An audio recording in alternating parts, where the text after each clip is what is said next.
Um, yes, I think the concerns are genuine, especially the concern about issues to do with risk and risk management. We saw that in 2005. Banks, of course, became bigger, but of course, that also came with the challenge, the risk management challenge. If you recall, that was also why when Sanusi, came in, when Sanusi succeeded, Soludo, his major task, okay, was also how to ensure that, a lot of risk management practices, embedded in these banks. Even as we speak, a lot of banks are still overexposed to particular sectors of the economy, especially the oil and gas sector, for example. If you have a bank that is overexposed to the oil and gas, a sector that is very vulnerable, so what you find is that anytime there is a shock in that sector, of course it affects the bank. So this is also one issue that is likely to come up with consolidation, with recapitalization with bigger banks. Recapitalization tends to incentivize, risk taking. You have so much capital, you want to take risk because, of course, you make more money when you take risks.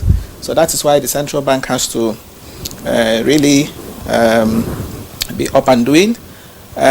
This is also placing a lot of responsibilities now on the table of the central bank. Banking supervision, has to be up and doing, especially to ensure that the costs of recapitalization, because it's going to involve a lot of costs, whether you are going to the stock market to raise funds, or you decide to merge, or you're doing private placement, okay, all of this will involve costs. And what is, for banks, what seems natural, okay, except the central bank, comes in to ensure that doesn't happen, is for the banks to heap these costs or transfer them to their customers by way of higher charges.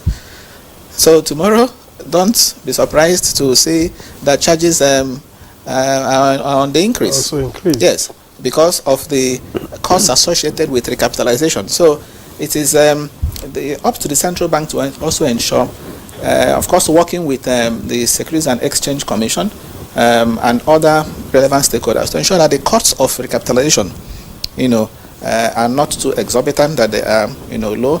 And even at that, these are not things that, should be borne wholly by by customers of banks, by the depositors.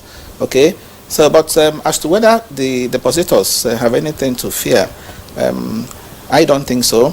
I think the whole idea about recapitalization is to also ensure that customers' deposits, are very safe.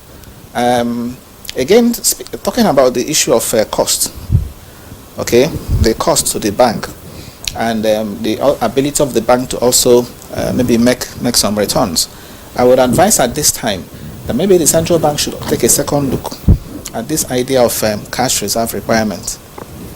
Cash reserve requirement for commercial banks today is 45%. And at the last MPC meeting, the central bank increased the cash reserve requirement for merchant banks from 10% to 14%. Okay. Now, with this program, the capitalization program, the central bank has tiered banks.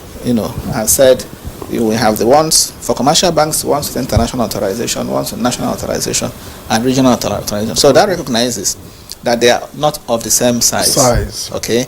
So in that line, along that line, I will be suggesting that the central bank should also consider calibrating or graduating the cash reserve requirement. So you don't have a uniform 45% for commercial banks. Okay. So you can also have lower cash reserve requirements for smaller banks. To also enable them have more funds at their disposal and grow, because cash reserve requirements is what is sterilized with the central bank. They put all of that in the central bank and it's not remunerated. All right. Yeah. So. All right. Yeah.